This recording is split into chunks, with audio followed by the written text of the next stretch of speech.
की जय। देखो, आज गुरु महाराज जी की 32वीं पुण्यतिथि है। 32 साल होगा। तो आप लोग जो है ना सारा बहुत शांति से आराम से दैया तारा भजन सुने है ना आराम से। अइया ही सारा महात्मा की आवाज आराम से गौर से सुनियो और सुन के जीवन में ढालने की कोशिश करियो तो गुरु जी जाता राजी होगा। ठीक है। और 1 घंटा का टाइम में भाई 506 दो 1 घंटा से लेट ना हुए और बाकी सारा बोल बोल के बताओ नंबर वाइज से। ठीक है ना।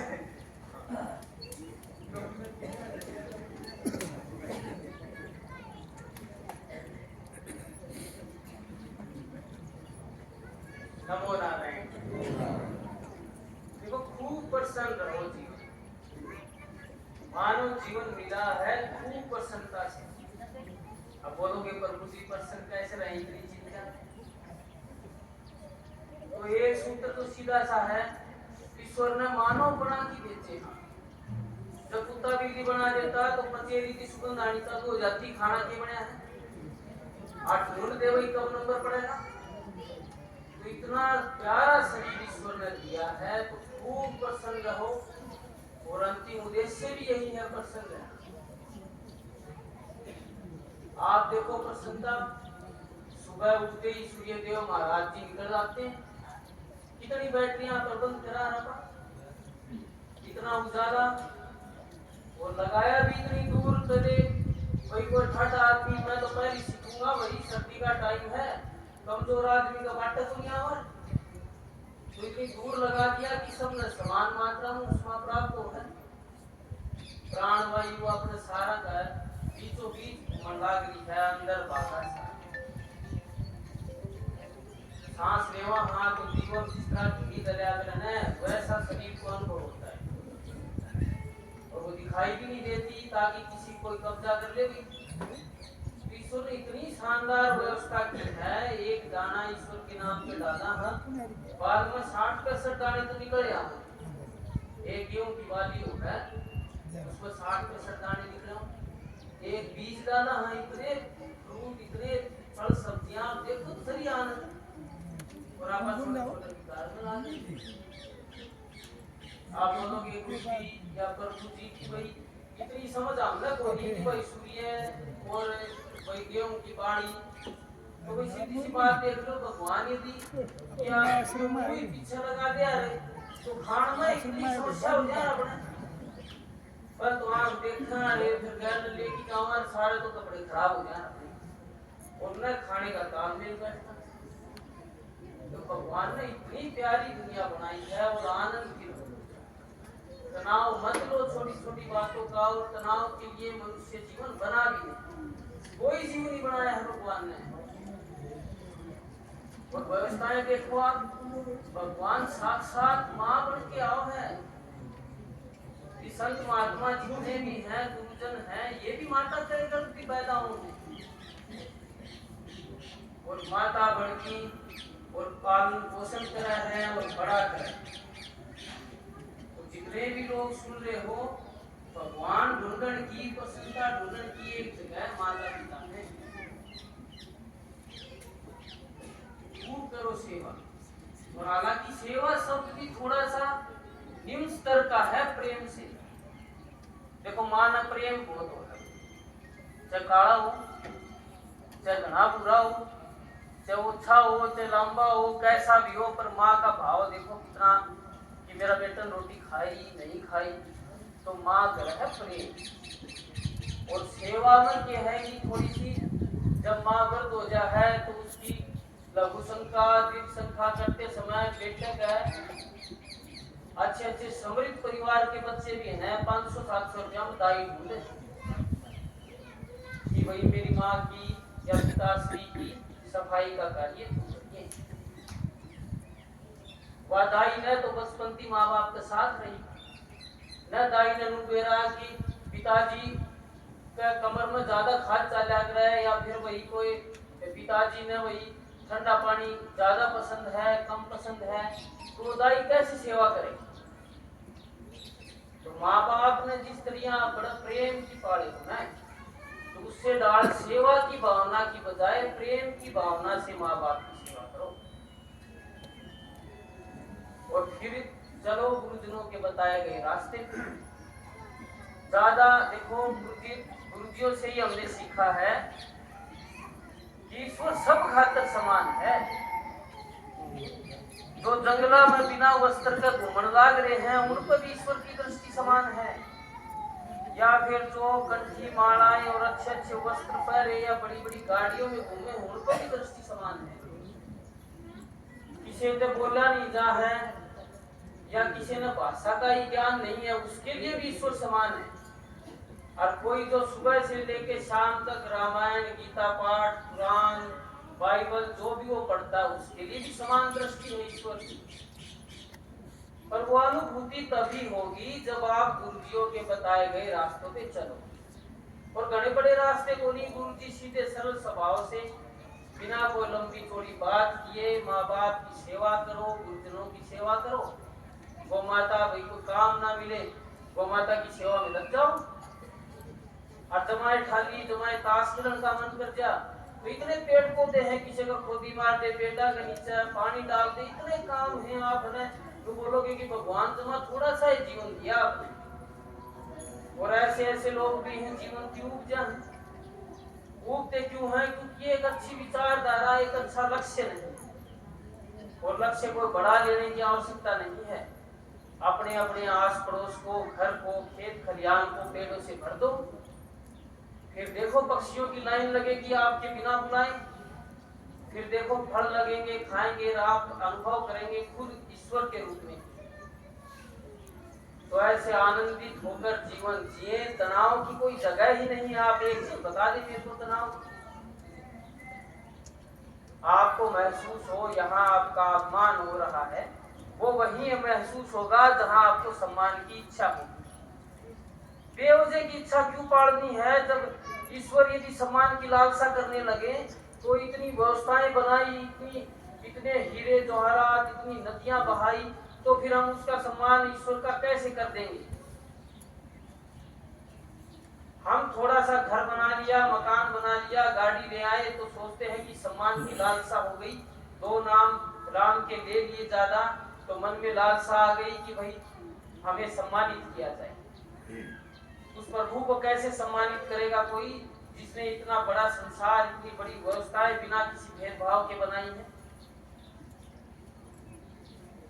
ज्यादा मुझे ज्ञान भी नहीं है, जो गुरुजियों ने बताया वही आपके सामने बता रहा हूँ। एक आपसे निवेदन है, अपने जीवन में उद्देश्य बनाएं, छोटा सा ही बनाएं, सभी जीवों से प्रेम करें, देसी गोमाता से प्रेम करें, विदेशी से भी प्रेम करें, हर एक जीव से प्रेम हो जाएगा जब आपके अंदर के विकार आपको दिखाई देने लगेंगे। दूसरों में कमी निकालने का मन ही नहीं करेगा जब खुद के विकारों को एक बार आप सोच तो ले क्या क्या गलत काम किया है अब तक, छोटे से बड़े तक। फिर आप बोलेंगे वो आदमी तो बहुत अच्छा है, मेरे पे मैंने तो बहुत पाप करे रहे हैं। सारे जीवादि समान प्रेम करो। ईश्वर ने कोई भी जीव व्यर्थ नहीं बनाया, कोई व्यवस्था ही व्यर्थ नहीं है। किसी में वो निर्जीव रूप में है, किसी में सजीव रूप में है, किसी में चैतन्य रूप में है सब जगह ईश्वर। खूब आनंदित रहो, बुद्धियों का आशीर्वाद हम पर बना रहे। यही हमारी नारायण जय भगवान।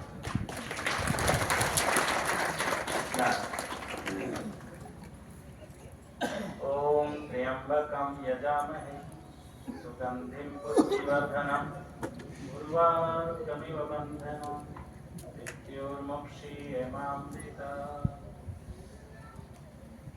पका हुआ खरबूजा जैसे स्वयं छोड़ दे डाली को, ऐसे ही हम छोड़ के जाएं इस दुनिया मतवाली।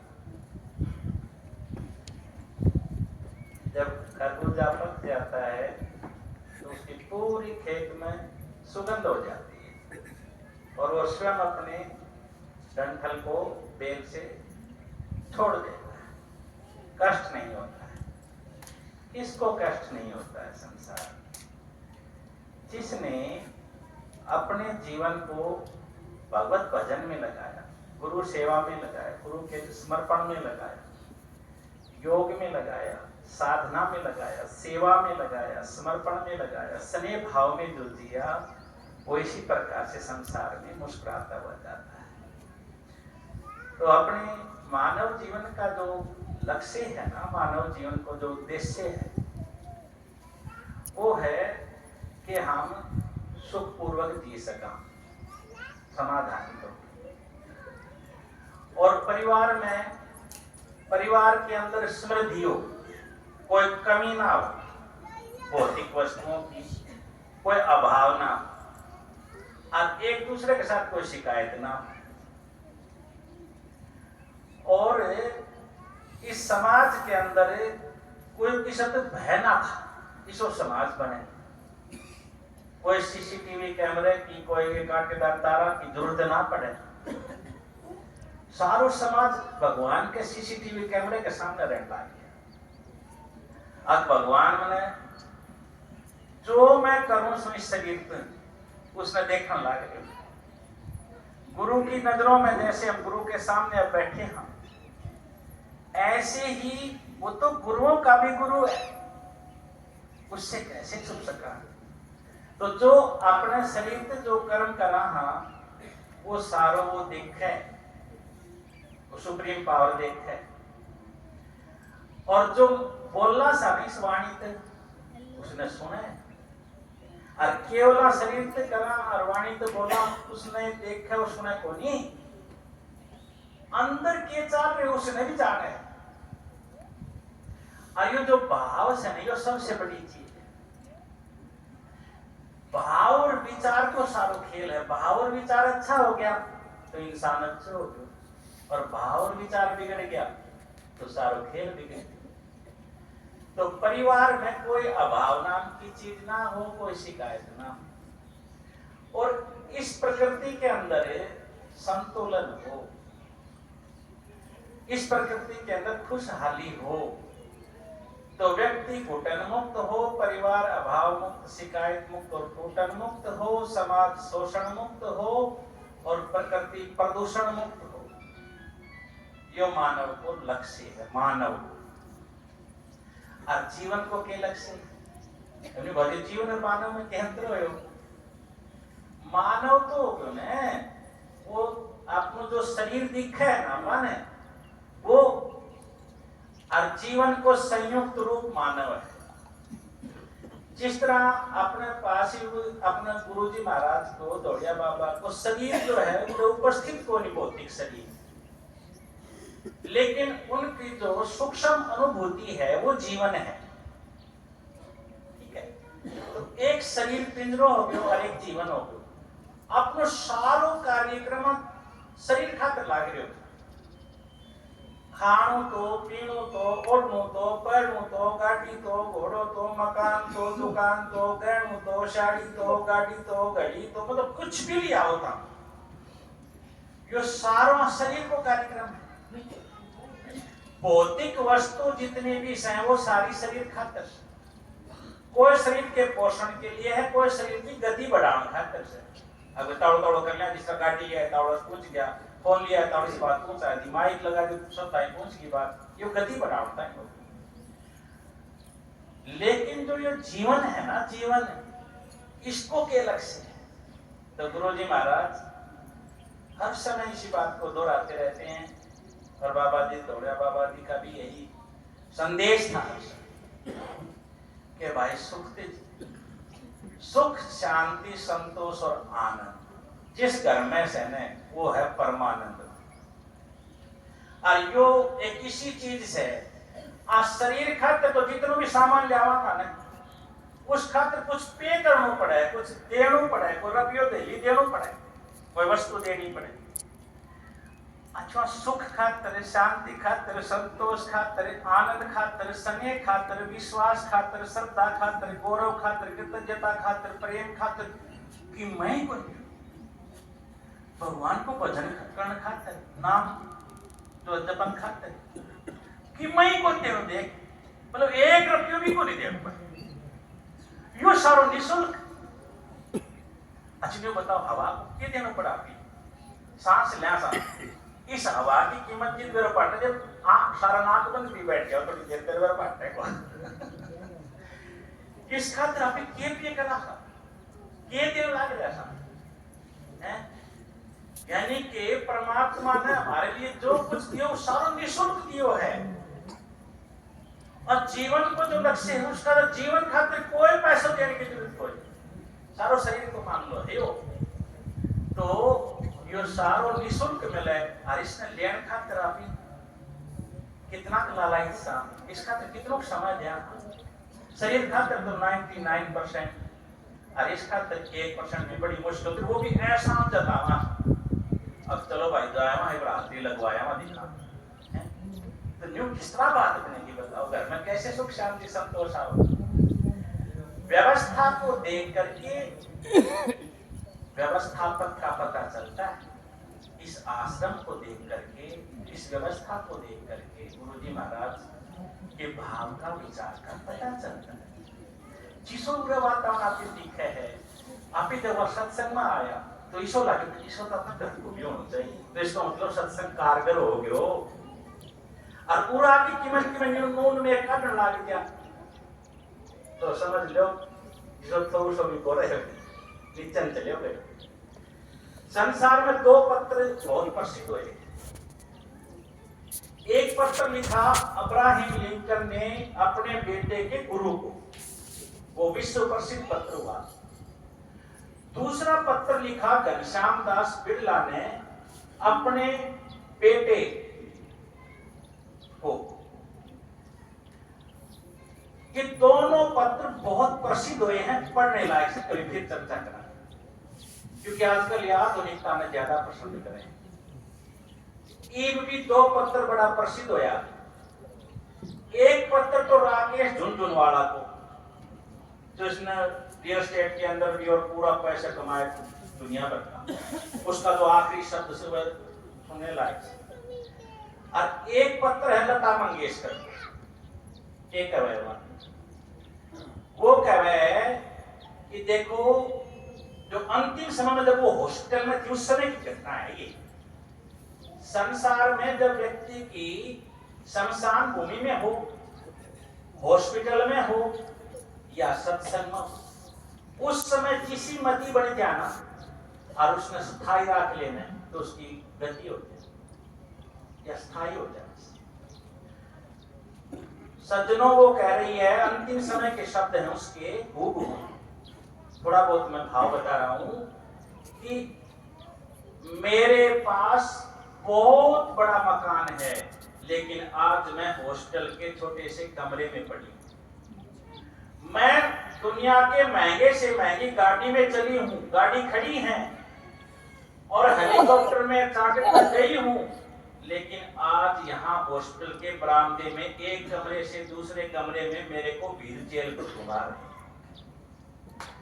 मैंने संसार का सबसे महंगे से महंगे होटलों के भोजन किए हैं 7 स्टार होटल के भोजन किए लेकिन आज मैंने 2 गोली सुबह दी है और 1 बूंद नमक की शाम ने मेरे चम्मच से किए हैं मेरा जब मैं जवानी में थी तो इतने बढ़िया बढ़िया साड़ी इतने बढ़िया बढ़िया लाखों के मेरे पास गहने और वस्त्र पड़े थे लेकिन आज मैं हॉस्पिटल के गाउन में घूम रही हूँ गाउन पर आ रहा और सजनों को कह रही है मैं सजने संवारने में घंटों लगाती थी और मेरे साथ तो हेयर स्टाइलिस्ट आती थी यानी बालन समान खातर 7 लोग आई आया करती मेकअप करना वाली और आज मेरा टाटर बाल है कोई नहीं या मती अंत में बड़ी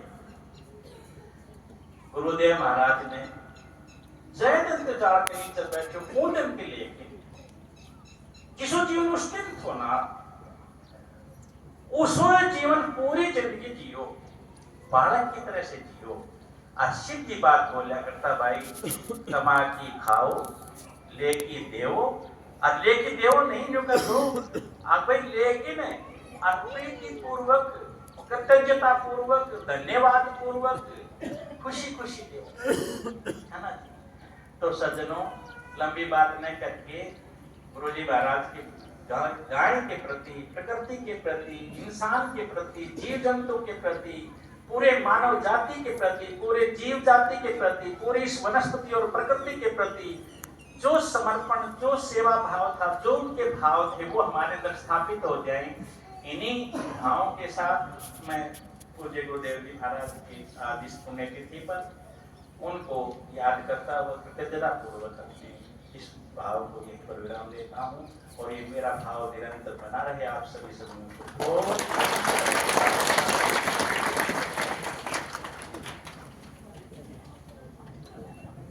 आज आप लोग भी जोर से ताली बजा दो तो महाराज जी आज कुछ सुना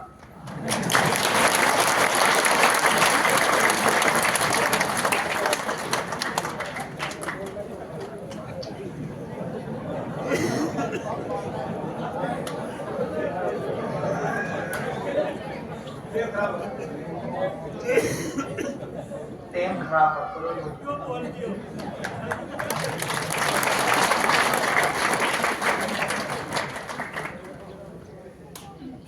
और वैसे तो देखो कम बोलने में ही ज्यादा अच्छा लगेगा।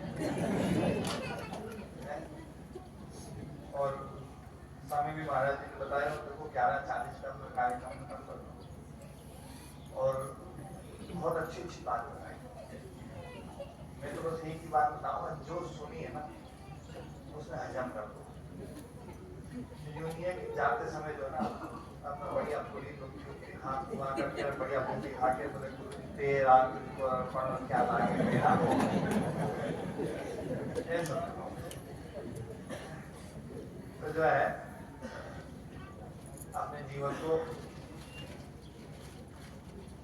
सार्थक बनाने का यही तरीका है, जो हम सुनते हैं ना उसको जीवन में उतारना शुरू करें। और आज हमें जो है महाराज जी का आदेश था, पहले का परीक्षा आज की थी गुरुकुल के बच्चों की। महाराज जी आज का पेपर था, फिर वो ना मुखर बुरा करके एक दिन पहले कल खत्म किया। जो ना 31 तारीख को तो वहाँ चल नहीं चल रहा है जो है, तो कल ही पेपर खत्म हुए बच्चों के।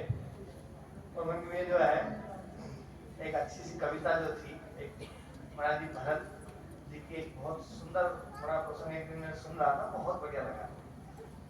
तो एक बहुत अच्छी कविता, क्योंकि देखो 2-3 बात अभी जो आई यही आई, बहुत प्रेम से रहो, लड़ाई किस बात की होती है, संपत्ति। और भरत जी का जो जीवन था ना वो ऐसा जीवन रहा महाराज जी, इतनी बड़ी संपत्ति तो किसी के पास में नहीं है। उस चक्रवर्ती साम्राज्य था और उस साम्राज्य के कारण से भी भरत जी और राम जी में संघर्ष नहीं हुआ। हमारे जीवन में घुटन भी तभी होती है। देखो बहुत गजब की बात बताई, घुटन, टूटन, शोषण, प्रदूषण, इससे मुक्त हमारा जीवन, परिवार, समाज और ये पर्यावरण रहे। एक एक बात जो ना बहुत पते पते की गई है, एक एक बात में एक एक शास्त्र लिखे जा सकते हैं। तो जो है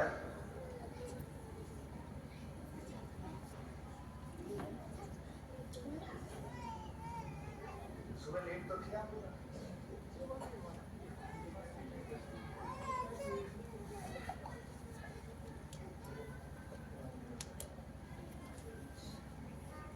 तो जो है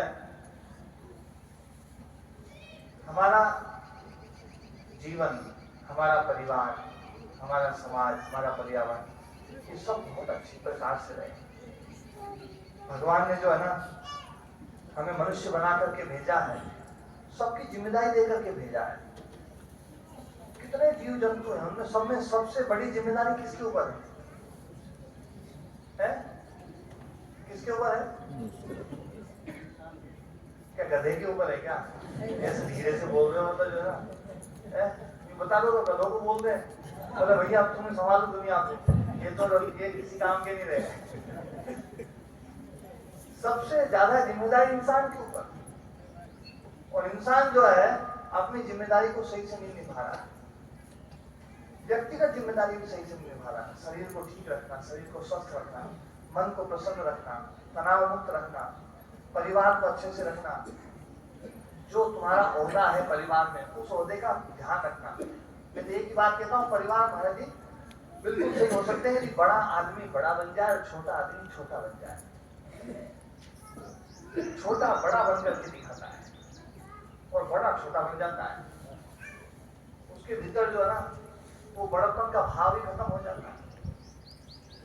भगवान राम और भरत जी का जो प्रेम आज लाखों वर्ष हो गए और आज भी गाया जाता है, वो इसलिए गाया जाता है कि भगवान राम बड़े थे तो बड़े बन गए, इतने प्रसन्न हो गए कि मेरे भरत को राज्य मिलेगा, मेरे भरत को, वो कितने प्रसन्न। और भरत जी जो छोटे थे वो छोटे बन गए, बोले छोटा तो राज्य कब से मिल गया, ये परंपरा कैसे शुरू होगी, रघुकुल में की परंपरा ही नहीं थी। और मां ने अन्याय किया है और वो कैसा भाव रहा, वो जो है ना एक कविता जो है आप लोग भी सुनना, उसके बाद में जो है ना चर्चा जरूरत करेंगे, है ना। जो एक बार ये थोड़ा सा जो है ना यहाँ से थोड़ा सा पीछे हट जाओ, थोड़ा सा पीछे हट जाओ। हाँ, इसमें जो है 2-3 पात्र हैं, महर्षि वाल्मीकि जी जो है वो कथा को सुनाते हैं और भरत जो है ननिहाल से मामा के पास में था और वो वहां से आता है। अयोध्या का पूरा दृश्य बदला हुआ था। जब अयोध्या में ननिहाल से जब भरत जी आए थे तो महाराज जी वहां का प्रसंग एकदम, अयोध्या बिल्कुल कांतिहीन, है ना, शांतिहीन, और अयोध्या बिल्कुल एकदम श्रीहीन हो गई थी। प्रभु श्री राम चले गए थे और ऐसी स्थिति में जो है ना, ये रामायण का एक बड़ा अच्छा अद्भुत प्रसंग है। रामायण एक अद्भुत काव्य है, उसका एक छोटा सा प्रसंग है। हाँ,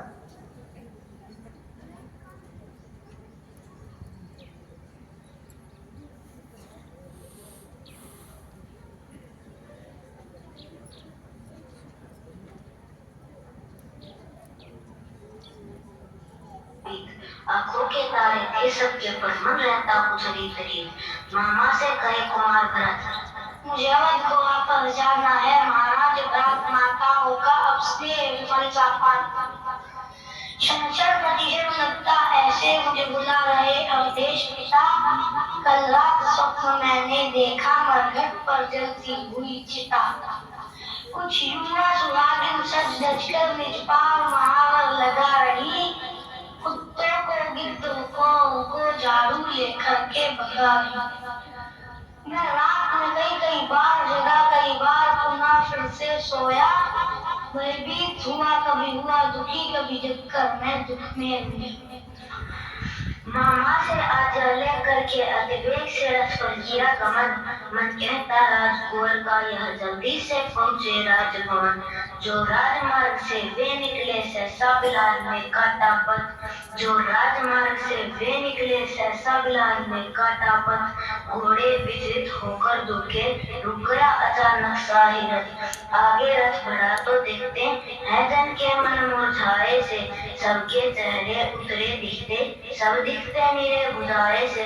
कुछ लोग देख लिया सोचे कुमार ऐसा क्यों है, इनका व्यवहार तो उनका शत्रु समान जैसा क्यों है। एक नारी धीरे से बोली, आ गया पलक की कब चलकर, जैसी माँ वैसा बेटा है, आ गया मुकुट सबको छीनकर। कुछ ने अपना मुख मान लिया जैसे कोई पापी हो आगे, कुछ ने किवाड़ गंभीर बंद, कुछ राह छोड़ करके भागे। सोचा इस नगर में ऐसा क्यों परिवेश करना झूठ गया, ये अवधपुरी ही है स्वान जड़ को भूल गया। होते परिवेश नगरी में मिला परिहारी, हमने खाली बैठे दो और दिखे एक संगता, विचलित कुमार का अंतर मन। जब भरत महल अंदर पहुंचे पहले महाराज की भवन गए, जब पिता के दर्शन नहीं हुए तो और अधिक वे खिन्न हुए। श्री राम भवन तो बंद मिला, कोई दास नहीं था वहाँ खड़ा, हो गया व्यथित कुछ और अधिक अंतर में बड़ा विषाद बढ़ा। कौशल्या माँ भी नहीं मिली, ना दासी कोई दिखे वहाँ, सोचता कुमार क्या बात हुई, महाराज पिता है कहीं कहाँ। फिर गए सुमित्रा मात भवन, जुगदा से कहे जोहार सुगन, महारानी के आजा मुझको अंदर ना आए कोई जन। परिवेश तो उनका बदला सा लगता, सब कुछ सुना सुना, कोई किसी से ना कुछ बात करे, चुप था घर का कोना कोना। फिर माँ क्या करी ये भवन को जब राजकुंवर चलकर आया, पथ में मंत्रा मिले बोली, सूत देख तुम्हें मन हर्षाया। आओ कुमार अंदर आओ, आओ कुमार अंदर आओ। माँ आरती लिए निहार रही, तुझे मिलने को आतुर है, बड़े स्नेह से राह गुहार रही। लंबे पग धरता भरत बड़ा चल करके माँ सम्मुख आया। मन सूना तन पर श्वेत वसन, श्रृंगार रहित माँ को पाया। कर से आयुध गिर गया तुरंत, आंसू निकले कर छन्न छन्न। क्या हुआ विधाता माता को, देखे अवाक रह गया संत। कुछ संभला फिर माँ से बोला, कहता कुमार माँ कैसी हो मुरझाई क्यों, श्वेत वसन लगती सन्यासिनी जैसी हो। श्रृंगार नहीं सिंदूर नहीं नापे महावरना कंगन, ये कैसा रूप बनाया माँ जो सन्नाटा सुनना आना। माँ कौशल्या का भवन बंद दूजी माँ ने भी मना किया। श्री राम रात भाभी लक्ष्मण ना मिल नैराश्य को बढ़ा दिया। बस मात्र मंत्रा मिली एक जिनके संग में चलकर आया। घबराहट और बढ़ी मेरी इस रूप में तुझको जब पाया। घर नगर लग रहा है कांतहीन, तेरा स्वरूप क्यों ऐसा है, दिखता है सब बदला बदला, घर में सन्नाटा कैसा। मेरे पूज्य पिता भी दिखे नहीं, कुछ तो बतलाओ हे माता। अवसाद विपत मुझे घेर रहा, संयम विवेक बल है जाता। अपने आवास में नहीं अरुण आराम भवन कौशल्य भवन, नाना सुमित्रा के संग है, पिता कहाँ है बात। कब से विचलित है मन मेरा, कैसे बतलाऊं मैं तुझको, क्यों सहनी हो इन कपड़ों में ये मौन डराए है। यह भवन बना क्यों यूं सुना है, पिता कहा बतला माता। बोलो बोलो कुछ तो बोलो, महाराज कहाँ है हे माता। यह अटल सत्य सुन ले बेटे, यह अटल सत्य सुन ले बेटे, संसार में आते जाते सब है नहीं अमर जग में कोई, एक दिन चिरनिद्रा पाते सब। मरकर जाते हैं संत जहां, जब कर परमेश्वर परम नाम। वैसे राजा जब छोड़ चले, प्रभु उनको दे वैकुंठ धाम। कैसे बतलाए के कई, वो कैसे अपनी बात कहे, अब नहीं सुहागन माँ तेरी, महाराज जगत में नहीं। जब पिता मरण की बात सुनी विहल होकर वह भूमि गिरा, निर्धन थे आंसू आंखों में, असहाय हुआ था कंठ हरा। तर लगा हो जैसे भार रहित हो व्यथित, बैठकर पकड़े सिर, अब सगुन सभी हो गए सत्य, रोई कुमार मन था माथे। कहीं हो ना जाए अनहोनी, पथ में मन कहता बार बार, जिसका डर था माँ वही हुआ मन धैर्य। निज पिता भांति तू धीर वीर, फिर क्यों ऐसे घबराता है। संसार में कोई अमर नहीं, जो आया है वो जाता है। होनी अनहोनी विधि करे, जब होना जो होगा वैसे, जिसे स्वयं विरंजना टाल सके, फिर अन्य कोई टालेंगे से। महाराज चले गए स्वर्ग लोक, पित प्रेम का टूटा धागा माँ, उनके दर्शन ना कर पाया, मैं जग में बड़ा अभागा। हे पिता क्यों छोड़ के यूं, थोड़ा रुकते मैं आ जाता, मुझे राम रात को दे देते, अंतिम दर्शन तो कर पाता। परिवार सकल तो पास ही था, पिता ने जब अंतिम सांस लिया। माँ भरत पूछता है तुमसे, क्या मृत्यु समय मुझे याद किया। ऐसा तो कुछ नहीं हुआ भरत, ऐसा तो कुछ नहीं हुआ भरत, उन्हें और किसी से कहाँ काम, अंतिम सांसों तक एक ही रही। तुम कहाँ गए मेरे प्रिय राम। क्या भैया भी तब पास न थे, तब हुआ पिता का स्वर्ग गमन।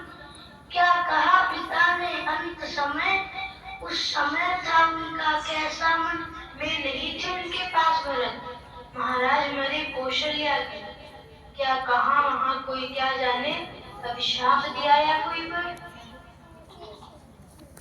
ऐसी शहरी क्यों बोलती माँ, चुप रहे वाक्य जो तेज बाण। भैया और लक्ष्मण कहा थे माँ, महाराज पिता जब तजे प्राण। कौशल्या एकल थी केवल, महाराज नहीं थे जब तन में, एक साथ अवध से चले गए सिया राम लखन तीनों। महाराज नैन के तारे थे, भाभी भैया व प्रिय लखन।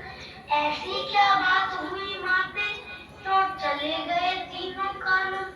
राघव को 14 वर्षों का राजा ने स्वयं वनवास दिया, मुस्काकर राम ने हंसी खुशी पित आयुष को स्वीकार किया। जब हुआ राम का वनवास, लक्ष्मण सीता के साथ हुए, सुत का विछोह ना सह पाए, महाराज प्राण तज स्वर्ग गए। भैया तो प्रेम के सागर हैं, निज प्रेम से करते सदा धन्य। वनवास तो उनको मिलता माँ, अपराध करे जो भी जगन। अपराध की कोई बात नहीं, बस वचनबद्धता था कारण। निज धर्म सत्य का पालन कर, महाराज मृत्यु का किया वरण। वह वचनबद्धता क्या थी माँ, किससे ये वचन निभाना था। ऐसा क्या गूढ़ वचन था मैं, जिससे अब तक अनजाना था। यह वृहद कथा है लाल मेरे, यह वृहद कथा है लाल मेरे, विधिवत कभी सुनाऊंगी। हो थकी अभी विश्राम करो, एक एक कर सब बदलाऊंगी। पथ की थकान है लगी तुम्हें, आभास मती करती मेरी। ना विचलित हो हे पुत्र मेरे, कोई ना हो मां तो है तेरी। कुछ धैर्य धरो ना विचलित हो, कर्तव्य अनेक निभाना है। महाराज के सब को ही विधि से अंत्येष्टि करा जाए। दायित्व बहुत तेरे ऊपर, उसके ऊपर अब ध्यान करो। यह समय न अश्रु बहाने का, कर्तव्यों का अपमान करो। है सही कहा माता तुमने, यह समय न अश्रु बहाने का। किसने है आग लगाई यहाँ, कर्तव्य है पता लगाने का। तेरा स्वरूप ऐसा पाया, उस समय से ही धीरज डोला। मुझको लगता है दुष्ट कोई, इस राजभवन में विष बोला। पहला कर्तव्य यही मेरा, षड्यंत्र की तह तक मैं जाऊं। वो दुष्ट कहीं भी मुझे मिले, उसके प्राणों को घर लाऊं। जिसने महाराज के प्राण लिए, भैया को भेज दिया कानन। वो कहीं मिले छलनी कर दूं, तक्षण बाणों से उसका जब आदमी उसका पता नहीं, फिर क्यों मुझे धो डोल रहा। क्या करेगा उसका मुझे बता, बिन जाने क्यों यूं बोल रहा। सुन ले कुमार, यदि मैं कहूँ क्या माँ के प्राणों को हर क्या करेगा मेरा, बोल जरा, मेरे तन को छन्नी कर देगा। क्यों झूठ बोलती हो मुझसे, क्यों झूठ बोलती हो मुझसे। यह कहकर करो निराश नहीं, अब सत्य बताओ तुम मुझको, कानों पर है विश्वास नहीं। इतना जानो जब तक मैं हूँ तब तक तेरा सब मंगल है। मेरे रहते होगा कैसे तेरे सब कोई मंगल है। घटना सारी एक एक करके विधिवत तुमको समझाती हूँ। कब कैसे हुआ यहाँ क्या कुछ विस्तार से तुम्हें बताती हूँ। तुमको कदाचित पता नहीं, राजा मेरे संग एक रण जीता, परिमाण रूप 2 वर पाया, वरदान था जो अब तक रीता। उस वर को भूल गई थी मैं, सो मन में हर्ष विषाद न था। मंत्रा न याद दिलाती कर, तो मुझको वो याद न था। मौका देखा गई कोप भवन, को संदेशा भिजवाया, काल भवन चलकर आए, पीछे आती है जो छाया। जब कोप भवन में वे आए, पहले तो मेरा गुणगान किया, पर जैसे दोनों वर मांगे, मुंह फेरा विपरीता लिया। कई बार काटा वर को, बोले कोई और मांग लो वर। मैं अपने हक पर अड़ी रही, फिर क्या राजा सकते थे कर। पहले वर में मैंने मांगा, सुत भरत मेरा अवधेश बने, और राम निवास करे जाकर 14 वर्षों तक विपिन हुए। राजा बोले, पहला ले लो, दूजा वरना मांगो रानी।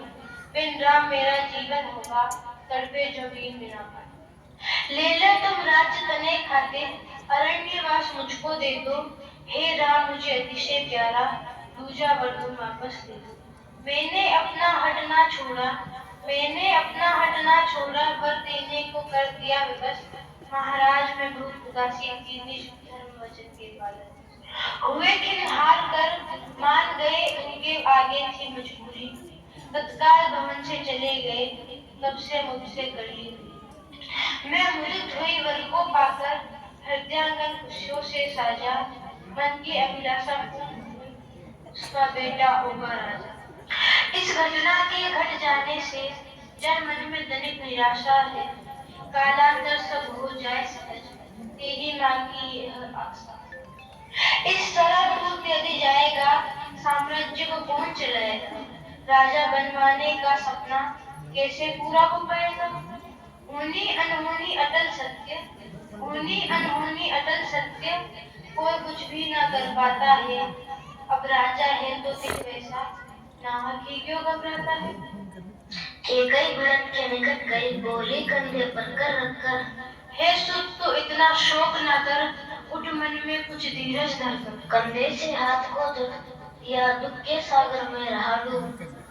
मैं क्यों डरा, इस माता से खुद के होने से रहा उब। केकई ये क्या कर डाला, केकई ये क्या कर डाला, करवाया पितु का स्वर्ग गमन। भैया को कानन भेज दिया, कैसे माना रे तेरा मन। माँ को कहता है केकई, कैसी ये भाषा बोल रहा, क्या यही सिखाया है मैंने, संयम से अपने डोल रहा। क्या ऐसी माता होती है, क्या ऐसी माता होती है, क्या बेटों के संग किया सही। तुम केकई हो महारानी हो, पर भरत की माँ नहीं रही। श्री राम है प्रेम मूर्ति सज्जन, मर्यादा कारण चले गए। महाराज वचन ना हो मिथ्या, सो भैया कानन चले गए। ना राम सभाई है जग में, ना दशरथ सा सम्राट पिता। लज्जा के मारे डूब रहा, तूने कुल को रख दिया छिपा। धिक्कार तुम्हारी जिह्वा को, धिक्कार तुम्हारी जिह्वा को, दोनों पर धिक्कार तुझे। कुल घातक माता को पाकर, धिक्कार हजारों बार मुझे। मुझे याद है मेरे बचपन में, जब अमराई में जाते थे, भैया निज आम मुझे देकर हर बार मुझे जितवाते थे। गुरुकुल में मैं जब थक जाता, वे मेरे पैर दबाते थे। हक्की देकर लोरी गाकर मेरे गाल बाल सहलाते थे। ऐ ऋणी सर्वदा रोम रोम, भैया प्यारे हर पल हर दिन। निज जान से बलि बनवा दूं, तब भी मैं ना उनसे दूं। श्री राम है मेरे माता पिता, श्री राम ही मेरे भ्राता है। श्री राम है मेरे मित्र गुरु, श्री राम ही मेरे दाता है। जब तक जीवन में राम मिले, तब तक ही जीवित रहे भरत। यदि राम विच्छेद हुआ मुझसे, इस जीवन का कोई अर्थ। इतनी बात तो क्या, त्रिलोक राज ना स्वीकारूं, बिन सोच विचार किए कोई, तत्क्षण भैया ऊपर वांगू। परिहास में भी जो मैं कहता, ये राज्य करो तुम मेरे नाम। 100 राज्यवार देते मुझ पर, अति हर्षित होकर मेरे नाम। सम्मान प्यार मुझसे ज्यादा, तुझको करते थे रघुराई। इतने दिन तक तू साथ रही, फिर भी ना नाम समझ पाई। अब समझ में ना आए कुछ भी, अपना मुख कहा छुपाऊं मैं। अग्नि में जलूं, सरिता डूबूं, या विष पीकर मर जाऊं। हे विधवा मेरे जन्म हेतु, क्या कई नारी मिली तुझको। हे विधवा मेरे जन्म हेतु, क्या कई नारी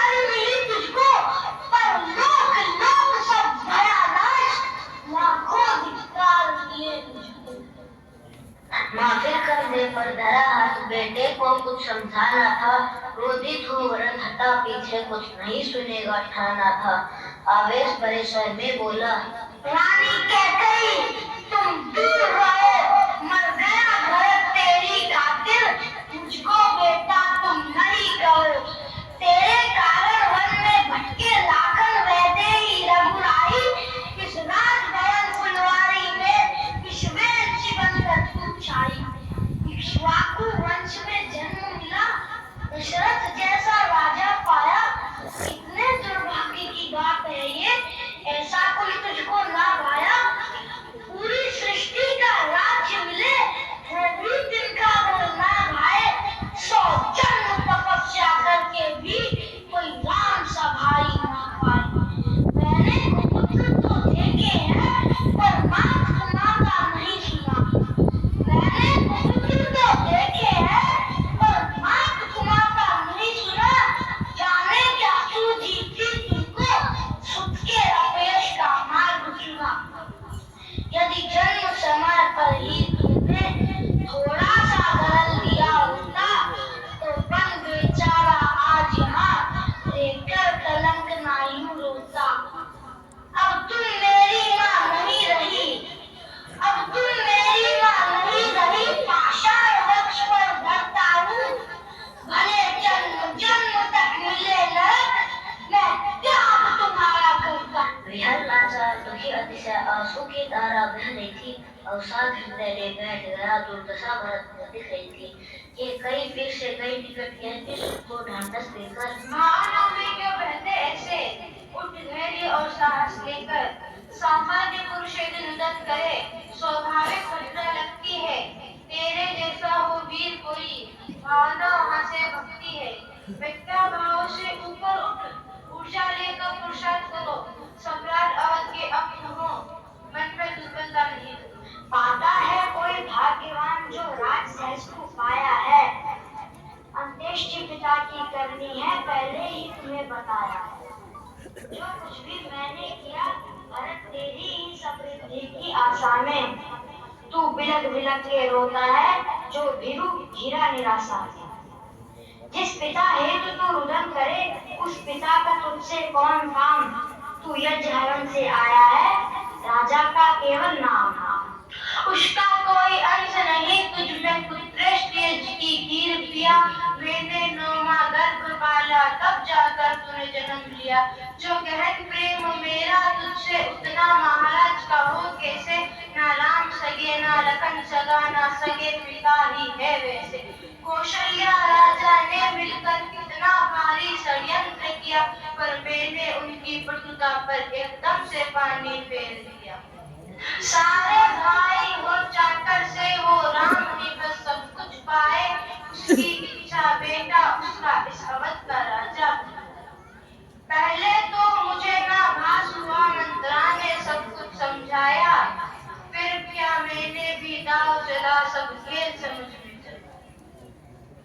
मैंने अपने वर मांग लिए, मैंने अपने वर मांग लिए। पहले में तेरा राज्य तिलक, दूजे में राम निवास करेगा नन में 14 साल। सुन ध्यान से मेरी बात भरत, सुन ध्यान से मेरी बात भरत। बीती घटना दोहराती हूँ, आरोप जो मुझ पे लगा रहा तेरा सारा। साधारण नारी नहीं हूँ मैं, ये कई राज्य की जीता हूँ।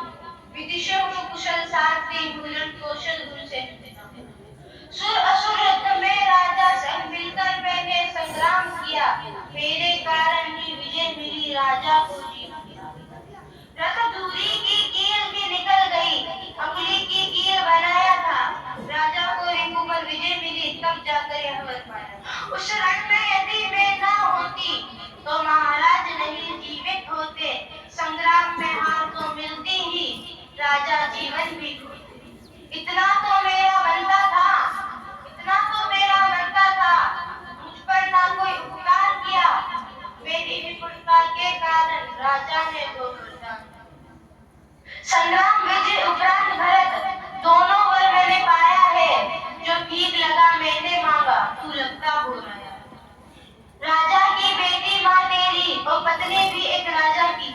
राज्य से कपड़े क्या लेती सो मांगी थी क्या लेती पिंजरे तोते का ये चना चमेला ले ले या झेड़ी लेती राजा से या गुड़ की भूली ले ले अरे उसका बेटा सम्राट बने हर मां की होती है इच्छा संकोच त्याग कर मांग लिया वरदान था ना की अति कौशल्या राजा की योजना को कर दिया चूर चूर निष्कंटक राज किया तेरा अवरोध नहीं अब दूर थोड़ा सा अमंगल हुआ यहाँ महाराज कर गए स्वर्गगम जिसके कारण मैं भी आज विचलित है जैसे तेरा कितना श्रम करके माँ तेरे शुभ अवसर ऐसा पाया है रोता एक बालक सा उत्तीर्ण घबराया थोड़ा प्रायोगिक बनो भरत मन में ब्रह्मांड स्वाद भरो भावना भगा अपने मन से जल तीरथ ज्वालामुख पर्वत से फूटा क्रोधाग्नि भरत में थी वैसे सौम्य भाव वृत्ति वाला विकराल स्वभाव लिया कैसे कटुवाक वचन करके बोला आहत को दिखता भरत लाल यह शीश प्रकट करता तेरा पहुंचाता तुझको काल गाल वो घड़ी टली ना क्यों विघ्ना इस घर में आए तेरे चरण तू नारी है सो जीवित है वरना कर देता प्राण हरण पत्नी आचरण बतलाया जो किंचित ना मुझको भाया है पत्नी क्या ऐसी होती है जैसा तुमने समझाया है पत्नी सुयोग से मिल जाए मझधार में बने की वैया है और तेरे जैसी मिले यदि तट पर भी डूबे नैया है पत्नी हो तो कौशल्या सी या जैसे लक्ष्मण की माता पत्नी उर्मिला सिया होती जिनको पत्नी कहना भाता इकलौता बेटा वन भेजा माता ने क्यों कुछ कहा नहीं लक्ष्मण भी तो एक बेटा है क्या उस माँ ने दुख सहा नहीं न भ्राता उर्मिला को देखो अपने पति को ना मना किया वैदेही स्वयं गई वन को कर्तव्य सभी ने बना किया महाराज हृदय की दीपक थी उस दीप से आग लगाया है इस राजभवन में कैकेयी काले कलंक की छाया है सुख शांति भरे प्रासाद को तुम विप्लव के भवन और मोड़ा राजा बनने की बात तो दूर भिक्षुक समान भी ना छोड़ दासी से मंत्रणा लेगी तो मैं राष्ट्र दे सकती बांधी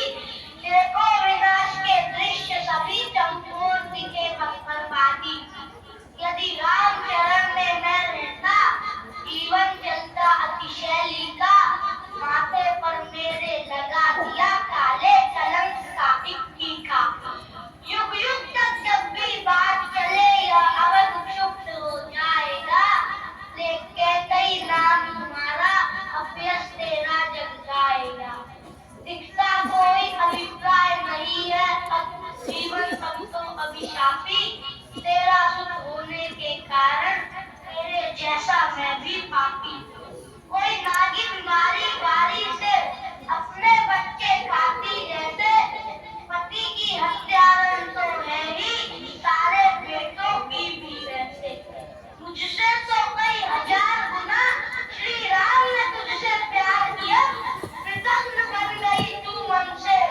उनको मन का उपहार दिया कर सकूं प्रायश्चित मैं मन से कोई भी मार्ग न छोड़ा है अति ऊंची करने के कारण इस श्वेत वसन को फोड़ा वो माए और हुई विधवा तेरी करतूत व कपटों से भैया भाभी व लखन सहे वनवास अगन की कौशल्या माँ देवी समान जिसने श्री राम ससुर पाया चितकाला काली कोख तेरी जिसने तुझसा बेटा जाया अतिशय जघन्य अपराध तेरा पापिन कलंकित मुंह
ही मैं नाम।